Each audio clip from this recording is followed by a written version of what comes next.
Hello everybody and welcome to another video on the Cinema Speak YouTube channel. My name is Brad, I'm the host of the Cinema Speak podcast, and on today's video we're counting down my top 10 favorite Criterion Collection Blu-rays of all time. That is a long title, so we might shorten that a little bit, but we're doing top 10 because the Criterion Barnes Noble sale is going on right now, and maybe when this video goes out it won't be going on anymore when you watch it, who knows, but it's always good to get some Criterion recommendations. So I've got 10 Criterion Blu-rays that I own, and I'll be counting them down, of course, 10 to 1, because I'd be an idiot to go the other way.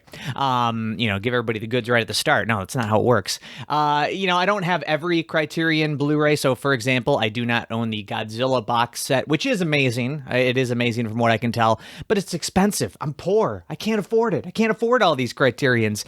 And also, it's big. I don't even know where I would put it. That's another reason. So maybe it wouldn't even make the top 10. That packaging is big. But we're just going with the ones that I own. Everybody's got some different opinions on their favorite Criterion, but let's get into it, starting with number 10.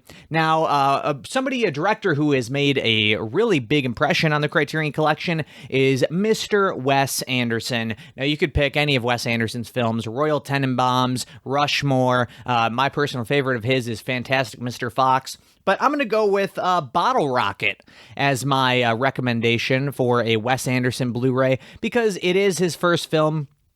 I like the artwork on here. Criterion almost always does a great job with their artwork. They got the booklet in here.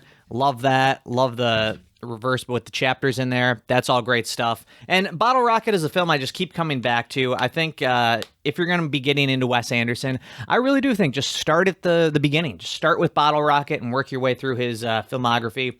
Love Owen Wilson, Luke Wilson. I think this is one of his funniest films. And yeah, it's great to see where it all began. Of course, every Wes Anderson film is worth owning. I do believe that. My personal favorite is Fantastic Mr. Fox, but I decided to go with this one for number 10 just because why the hell not? Why the hell not go with Bottle Rocket for the number 10 slot? All right, number 9, this one, I'm kind of going based on the quality of the films for my top 10. This one may not be the actual films themselves. They're not 5-star films, but I love the set and what it represents, and that is Police Story and Police Story 2, the double dose of Jackie Chan. If you're a fan of Chan, then you gotta get this one. This kind of springboarded me becoming a huge fan of Chan, because I'd seen all, not all, but most of his American stuff, Rush Hour, but I'd never really gotten into his Hong Kong features, and this set is awesome. Police Story, the first one, legitimately is an amazing action movie. The ending is awesome. I love the opening. Even some of the gags, like the phone gag in The Office where he's answering too many phones at once. I think that stuff is all great. Police Story 2, I'm not as crazy about. It's still got some good action, but I do think it's a weaker film. It's also longer. It's 2 hours. It's a little too long. But this set, I love the artwork. That is amazing. The broken glass. And it really is. I don't know which way it fucking opens. This, we might have to... Oh, it opens both... Oh, so it opens both ways. That's a little confusing. But, whatever. So you got Police Story on that side, Police Story 2, and this is really confusing me here. It opens out like that. It really is a great set. The movies look great. I'm sure they look better than they ever have before. Not that I can compare them to anything, because this is the first time I've ever viewed these films. But I highly recommend them. If you've only seen some, American Jackie Chan films, you got to go back. I mean, Super Cop is awesome.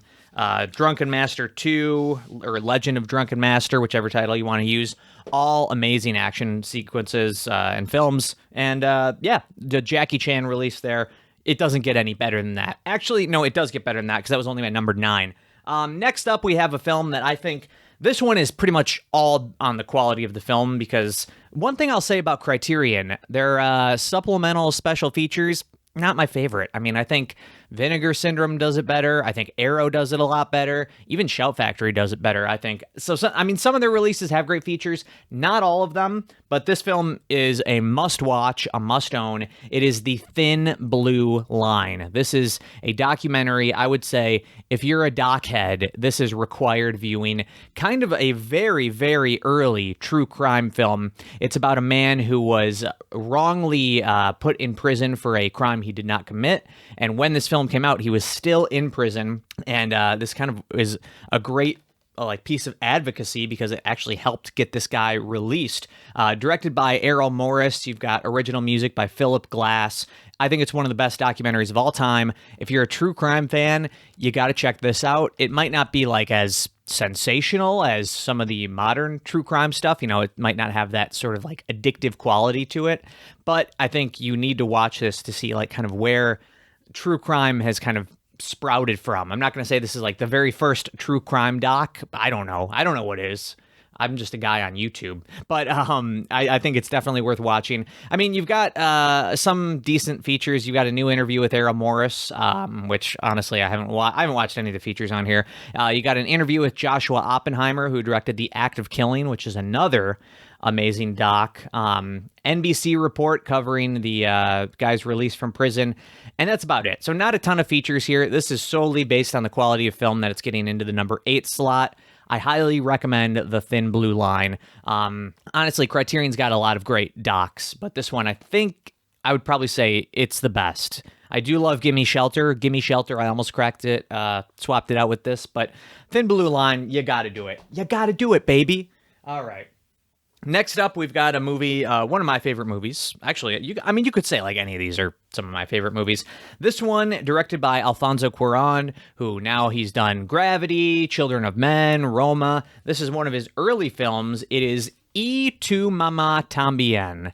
I remember when we counted down my top 100 films on episode 100, everybody kind of was giving me the berries. They were chirping me for this, just, putting on a film called Y tu mamá también to class up my top 100. But it is an amazing film. It's definitely a lot smaller, a lot more of just kind of like a quiet personal movie compared to a lot of Alfonso Cuarón's more recent stuff. It's basically just a road trip film between two young boys, and I believe it is their teacher, or maybe, no, it's not their teacher, just an older woman they know. And it's a coming-of-age film, very, very sexually charged coming-of-age film, if you're into that kind of thing. But I think it's an awesome film. It is shot by Emmanuel Lubezki, if I'm pronouncing his name correctly. I'm just going to be butchering. I got one name coming up that, oh boy, get ready, because that name is going to get butchered. But no, it is a very, small film, but I think very profound, especially with how it ends. Great film. I will say, not a fan of this packaging. This is it's very thick. It is a 3-disc set, but look how just easily damaged this stuff get. Come on.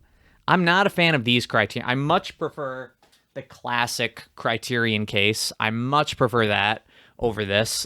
I just look at the damage on this. I mean, really, this would be higher if it wasn't for the packaging, but it is a great film. Highly recommend Y tu mamá también. All right, another one.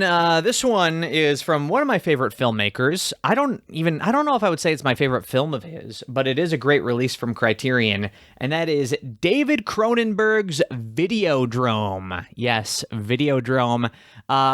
Classic sci-fi body horror film. If you have not seen it, you got to check it out. David Cronenberg, I really love most of his stuff, and even the stuff I don't love, there's, reasons to watch it still. And David Cronenberg, he's got several films in the Criterion collection. You can actually, I don't know if you can see it in the video, but I've got my Criterions separated out. They're over there on that shelf over there. And I think Scanners is in there. I've got Scanners. They just put Crash in the Criterion collection. I think this is definitely better than Scanners. And actually, The Brood, I actually like The Brood more than this, and that is in the Criterion collection. But this one, because it is probably the more influential film, it is the one that's more considered like a quote-unquote classic of his.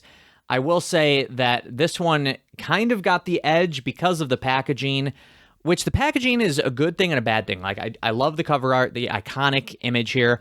So you've got this on the back side, and then on the front side, it's not the classic Criterion spine. It's a video, like a blank, videotape spine, but which I like. I like it in concept, but when it's against these other films, we've got all the front covers facing front. They're all, facing the right way.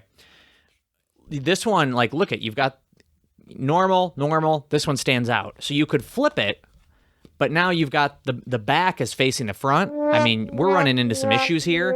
So I do love this packaging and concept, but on the shelf, I mean, if you've got kind of like OCD, you might have some issues with this. So honestly, that did kind of bump Videodrome up, but it's also the reason I can't put it any higher than what spot is this? Is this 6? I don't even remember.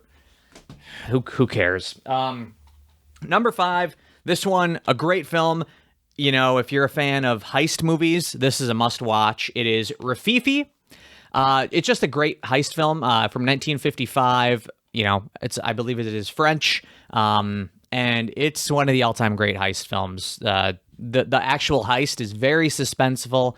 I think if I'm remembering correctly, it's basically they have to knock over a jewelry store, and they can detect sound. The alarms can detect sound. So it's almost an entirely silent sequence where they can't make a sound. So very suspenseful. And that occurs about in the middle of the movie. And then from there, after the heist, things start to spiral out of control as they try to avoid getting caught after the fact, which I think is a lot of fun to watch. I like those kind of films. Not a ton of features on here, especially not a ton of new features. That is one thing where you got to give Criterion some slack, is a lot of their older films. Well, a lot of people that made the movies are dead. So you can have some film historians, commenting on the film. And they also have some archival interviews and stuff. But that could be a reason why they can't totally stack their movies with bonus features, because if everybody that made the movie's dead, well, then you're kind of shit out of luck, I guess. But anyway, Refifi, highly recommend Refifi. It's a great film. Now, I do not own one set that I've heard is great that I do not own. I might be buying it in this sale. I'm considering it. Is the complete Jacques Tati. Jacques Tati, very famous French filmmaker. I say French with a question mark because I'm only 95% sure, but I believe he is French. And now we've got another French filmmaker. I believe he is French, and I think he's been compared. Actually, it compares this guy to Jacques Tati right on the back of the set here. This is the complete works of, here we go, Pierre Itai? I don't know. There's too many vowels in that name. Pat Sajak, we need to buy some consonants because I can never remember how to pronounce his name. It is a tough one. But he is an awesome filmmaker. And this is a great set because, what are we on, number 4? I think this is 4. This is a great set because I had never heard of this guy until this set came out.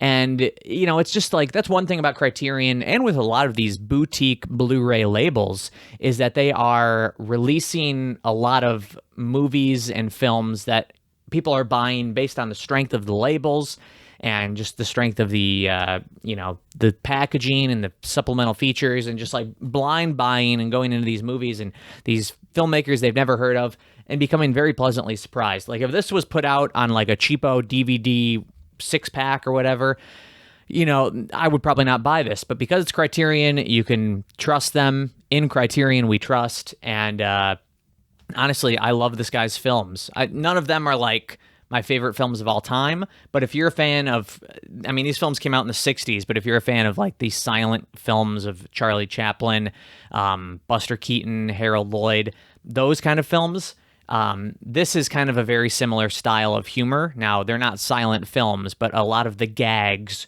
are in that zone. It includes some of his short films, and there's one short film that's 10 minutes, and it's just a guy trying to write a letter, and his pen doesn't work, so it's just a bunch of gags where he's getting ink everywhere, and there's hardly any dialogue. It's just him trying to write this letter, and it just kind of snowballs from there. My personal favorite film out of here, I think I would say would be The Suitor. I know Yo-Yo, a lot of people say is their favorite. I like Yo-Yo. I think The Suitor was just more of just a straight up comedy. Yo-Yo was definitely going for something a little more profound. I think it is it hits that. But if you're just looking for a fun, just straight up comedy that is in that style, The Suitor is hilarious and a lot of fun. And really, all these are great. I will say, I did not watch The Land of Milk and Honey because I believe that is just like a documentary, I want to say about like circus performers, because he was a circus performer, I believe, if I'm remembering correctly. So I did not watch that doc. I did watch everything else on this set, and it truly is a great set. I love like the artwork inside is awesome. Now it is only 2 discs. In all fairness, it is only 2 discs, so you got to take that into account. But I think it's a pretty, you're never going to get a better collection of this guy's films. I mean, it's awesome that Criterion put this out. I do have a little fold up on the corner there. That's oof. Don't like that. Okay, so what was that? That was number 4. All right, we're on to number 3 now. Number 3 is one of my favorite films of all time, which you could say for the next few as well. And it's from probably my favorite filmmaker, if I had to pick one. It is David Lynch's Mulholland Drive, which I think is Lynch's best film. If you're a Lynch head, if you're a Lynchpin, and you have not seen Mulholland Drive, what are you doing, bud? Come on now. You fucked up. If you say you're a fan of Lynch and you have not seen Mulholland Drive, you fucked up. I'm sorry, because you got to check this out. I think it's just where, I don't want to say it's where all of Lynch's best traits come together, but I think for me, just like the weird Lynchian elements in this are my favorite. Like Blue Velvet, which is in the Criterion Collection as well, that one is a little more grounded. This one is very, out there, surreal, dreamlike, very funny at times. Like I love the stuff with like the cowboy. That stuff is great. And it is kind of a film where it does take a pretty drastic change in the last like 20 minutes to a half hour. And it's always kind of a fun film to go back and revisit because of that. I like the cast. You got Naomi Watts and Justin Theroux in there. And the Blu-ray features some interviews. You got an interview with Lynch. There you go. A new interview with Lynch. That's all you need. That's all the special features you need. Yeah, highly recommend Mulholland Drive. Again, this kind of packaging, not my favorite. I mean, look at this thing. It's not even, look at how this will not come out. This is like, I don't like this Criterion packaging, I have to say. But there's the cowboy. I love the cowboy. The cowboy is amazing. Yeah, it's a great film. And also it's a very interestingly made film. How it was originally meant to be a TV pilot, and that got canned, and then Lynch sort of adapted it into a feature. And I think that works extremely well. And it does kind of, you can clearly tell what was meant to be the TV pilot and what is added on after, but it 100% works. It does not feel like it's pieced together in any sort of bad way. Like it is awesome. And really, I mean, Eraserhead is in the Criterion Collection, The Elephant Man. I mean, any Lynch film, Twin Peaks, Fire Walk with Me, you can't go wrong. I'm a Lynch fanboy. Number two, we're down to just the last 2. This one actually surprisingly has some really great features on this, even though it's an older film. It's from 1957. It's 12 Angry Men, which, again, this was a blind buy for me, but it was in the Criterion Collection, and I know it's considered a classic, directed by Sidney Lumet. And come on, that cover art is maybe my favorite Blu-ray cover art of all time. That is amazing. And I don't think that's the theatrical poster, is it? I don't believe it is. That cover art is top notch. Like, it is worth buying just for that alone. But the film is fantastic. If you're a fan of courtroom dramas, even though it's not technically a courtroom drama because it's all in the jury room, but it's still in that zone, highly recommend it. Single location films, highly recommend it for that if you're a fan of those as well. Visually, it's very interesting, especially just the fact that it's all in one room, but it's almost like visually it changes as the film goes on. So yeah, 12 Angry Men, awesome film, a must watch, I would say. And, there's actually some real good bonus features in here. You've got the television version of the film, which actually came out before the actual film. Let's see, you've got some new interviews with the screenwriter, actually. A new interview with the screenwriter. Wow, that's That's pretty interesting. He was still alive, or maybe it's a different screenwriter. Yeah, never mind. Not this screenwriter, just a screenwriter. That's a little misleading, I guess. But, some new interviews, a full other television version of the film. Must own, I would say. If you're looking for one Criterion to buy, that's a single film, I would say 12 Angry Men. You can't go wrong. But my number one pick, which is not a single film, but it is one of my favorite collection of films, is Richard Linklater's The Before Trilogy.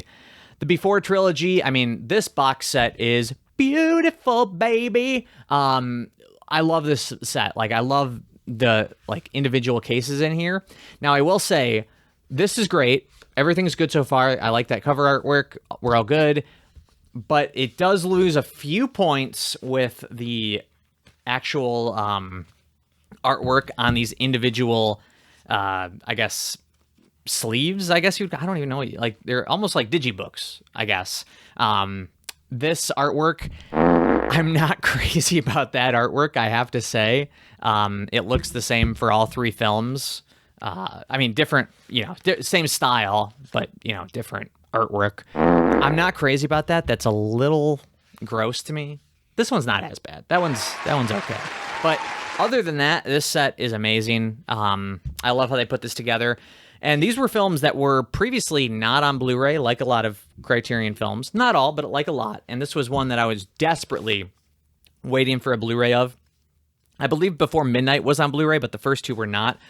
It's an awesome trilogy. It's a romance trilogy. Basically, you follow Ethan Hawke and Julie Delpy. In the first one, they meet while they're in France, and then the sequel takes place 9 years later, and it came out exactly 9 years later, and the sequel to that takes place 9 years later, and that also came out 9 years later. So it's almost like you're tracking their relationship in real time, and it's a lot of just dialogue, interesting conversations.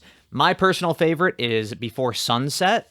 It's a short 80 minutes, but it packs a punch. I think it is easily the best, and it's one of my all-time favorite films. I highly recommend checking out this trilogy. Of course, now this is a set of films, so it's going to be more expensive than a regular Criterion because you've got 3 movies in here. But, you've got some new features. You got some audio commentaries. Let's see, you got a feature-length documentary on Richard Linklater, a new documentary about the making of Before Midnight. I mean, a lot of great stuff on here, tons of bonus features, and just the films themselves are some of my favorite of all time. Highly recommend them, and like all these fucking Blu-rays, waste your money on them like I did, or don't. Maybe that should be the number one Criterion recommendation. Just save your money. Don't fall into this hole like I have. And now, look, this is just so much money that I've just, I probably could have bought a boat. Well, not with all this, but maybe like a shitty boat. But anyway, if you're going to spend your money on Criterion, those are the ones that I recommend to buy. Otherwise, I guess just save your money. If you're already in the Blu-ray hole, welcome, because we're going to be spending money together. But anyway, those were my top 10 Criterion Blu-ray recommendations. I don't know why I'm doing this with my hand, but thanks so much for watching. Again, I'm the host of the Cinema Speak podcast, so make sure you follow the podcast. We are on iTunes, Stitcher, Spotify. You can subscribe on all those services. We come out with new episodes every week, so make sure you take a listen. Also, subscribe here on YouTube, because we are just going to keep pumping out those YouTube vids. Great quality content like this one. And if you like this video, give us a thumbs up. I'm just becoming just a cliche YouTuber. Let's be honest. This is just great stuff. Okay, anyway. All right, thanks everybody for watching. And until next time, I'll talk to you guys later.